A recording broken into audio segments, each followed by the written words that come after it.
Jelang Lebaran sejumlah masyarakat sudah mudik duluan ke kampung halaman. Keamanan tentunya menjadi prioritas ya agar pemudik bisa pergi dan pulang dengan selamat. Ya, itu jadi catatan penting ya. Selain itu jumlah pemudik tahun ini memang diprediksi tidak sebanyak dengan tahun lalu atau Lebaran 2024. Dan untuk membahas terkait dengan hal ini, kita terhubung dengan Wakil Ketua Pemberdayaan dan Pengembangan Wilayah Masyarakat Transportasi Indonesia, Joko Setiowarno. Selamat siang, Pak Joko. Selamat siang. Baik, terima kasih telah bergabung bersama kami di Newsline kali ini. Pak Joko, sebelum lebih lanjut membahas soal teknis, ini walaupun diprediksi ada penurunan volume pemudik ya, begitu ke sejumlah wilayah di musim mudik Lebaran tahun ini, tapi apa evaluasinya? Karena kan kita targetnya bisa harus zero accident dong, jangan sampai prestasi kemarin tahun lalu sudah turun 8%, nanti malah bertambah di Lebaran tahun ini. Ya, untuk Lebaran kali ini nampaknya ini beberapa program termasuk ada pemotongan anggaran ya. Seperti pemeliharaan jalan juga kemarin juga dipotong, cuman katanya sekarang sudah mulai dibuka kembali.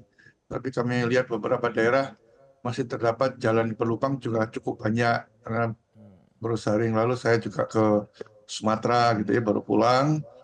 Kemudian untuk penganggaran pemeliharaan fasilitas keselamatan ini penting. Fasilitas keselamatan itu berupa rambu lalu lintas, kemudian pemeliharaan marka jalan, pemeliharaan PJU penerangan jalan umum ini juga tidak dianggarkan. Jadi jangan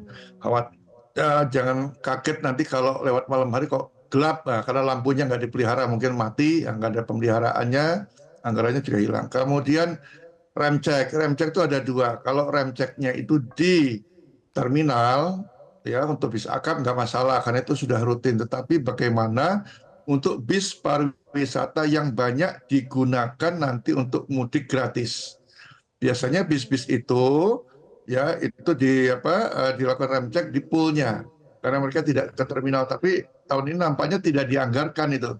Jadi semampunya aja oleh daerah ini dikhawatirkan nanti jangan sampai ketika diluncurkan mudik gratis ternyata kendaraan-kendaraannya belum ada rem cek. Ya mudah-mudahan aja tidak ada rem cek tapi selamat sampai tujuan. Harapannya selalu begitu ya. Tapi ini agak mengkhawatirkan juga yang untuk kali ini. Gitu. Tapi Pak Joko berkaitan dengan pengurangan anggaran di pos-pos tertentu tadi, ini kan perlu menjadi peningkatan kewaspadaan ya bagi pihak maskapai, baik itu juga penyedia jasa ya, baik maskapai maupun perusahaan otobus. Nah, ini apa yang perlu diperhatikan dan juga diantisipasi berkaitan dengan hal ini, Pak Joko? Ya, tentunya efisiensi itu tidak masalah, tetapi jangan anggaran-anggaran berkaitan dengan keselamatan juga dipotong. Kata intinya di situ. Ya, entah itu dana rutin atau diperkali itu jangan dipotong. Namun nampaknya kemarin semuanya. Termasuk juga kita tahu di pemeliharaan jalan.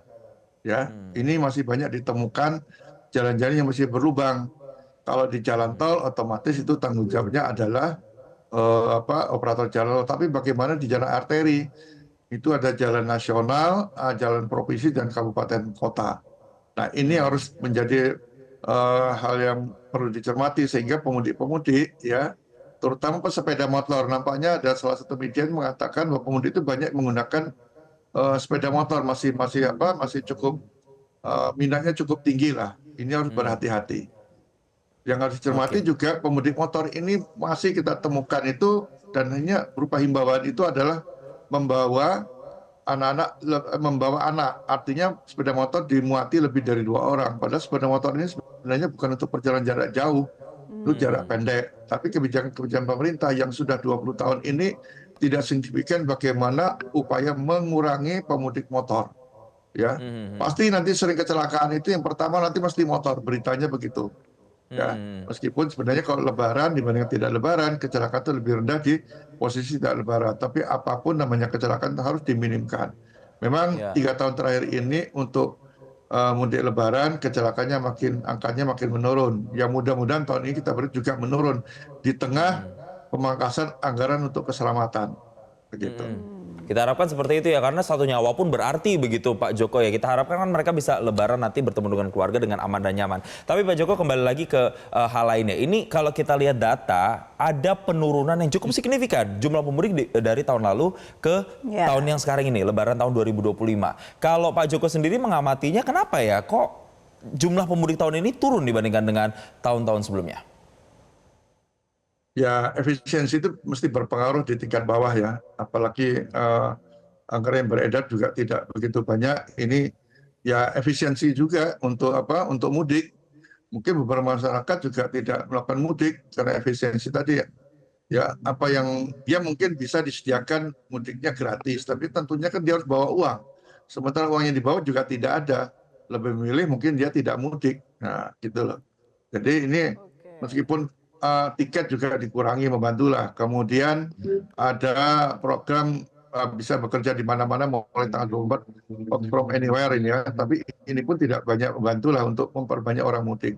Di satu sisi ya ini memang cukup menggembirakan, tidak membuat petugasnya begitu repot lah ya. Tapi di sisi lain kita juga prihatin, berarti uang yang beredar juga tidak begitu banyak begitu. Nah, kalau tadi salah satu cara untuk mengurangi pemudik motor itu apalagi sih Pak Joko, selain tentunya bisa menyediakan armada bus untuk mengangkut mudik gratis misalnya. Ini kan salah satu cara juga yang bisa dilakukan untuk mengurangi tingkat kecelakaan. Ya, kalau untuk motor memang memperbanyak sekali mudik gratis tadi. Sebenarnya ini program besar yang tidak dilakukan oleh pemerintah. Kita bisa belajar Jakarta, bagaimana di Jakarta itu secara masif 20 tahun terakhir ini angkutan menjadi dibuat bagus. Nah, ini kenapa mereka bawa mobil atau kendaraan banyak pribadi cukup banyak? Karena di daerahnya tidak ada angkutan umum. Makanya pemerintah sekarang belajar dengan pusat ya, dengan Jakarta. Bagaimana membuat di daerah itu angkutan umumnya juga harus bagus. Artinya mulai sekarang lah untuk 20 tahun ke depan harus secara masif semua daerah, terutama di daerah Jawa itu harus bagus angkutan umumnya. Sehingga ketika apapun programnya, masyarakat nanti didorong menggunakan angkutan umum, bukan mendorong menggunakan kendaraan pribadi. Selama angkutan umum di daerah itu buruk seperti sekarang, ya tetap aja kendaraan pribadi menjadi pilihan. Karena mereka juga ingin sampai di daerah ya bergerak, bermobilitas, tidak hanya pulang saja, tapi bergerak ke daerah-daerah lainnya, ke saudara dan sebagainya. Ini PR besar yang setiap tahun ya terjadi, tapi tidak diapa-apakan. Kalau cuma mudik gratis, bawa motor itu sebenarnya nggak besar pengaruhnya, tidak bisa mengurangi kok, nggak sampai 1%, kecil sekali. Ya, justru tadi ini program yang lebih besar lagi, apalagi katanya mau Indonesia Emas. Indonesia Emas itu Indonesia Maju. Indonesia Maju itu public transportnya bagus. Nggak ada negara-negara maju public transportnya seperti Indonesia seperti sekarang ini.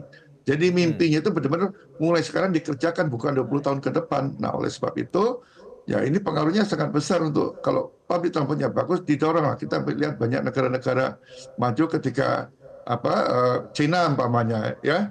Kalau dia Imlek itu kan semuanya didorong menggunakan angkutan umum, kereta api maupun bus. Bukan didorong sebanyak-banyaknya menggunakan kendaraan pribadi, ada program one way dan sebagainya. Itu tidak menyelesaikan masalah. Mendorong pemudik atau masyarakat ke transportasi yang diharapkan nanti bisa ideal untuk kemudian bisa menciptakan liburan lebaran yang lebih damai, lebih nyaman, lebih aman untuk mereka yang melakukan itu. Tapi hal yang paling spesifik di depan mata tadi soal anggaran ya Pak, anggaran infrastruktur keamanan itu mulai harus benar-benar diperhatikan. Jangan sampai ada jalan-jalan berlubang, lampu mati misalnya yang bisa meresikokan para pemudik. Terima kasih Wakil Ketua Pemberdayaan dan Pengembangan Wilayah MTI Joko Setiyowarno telah bergabung bersama kami di Newsline. Jelajahi cara baru mendapatkan informasi. Download Metro TV Extend sekarang.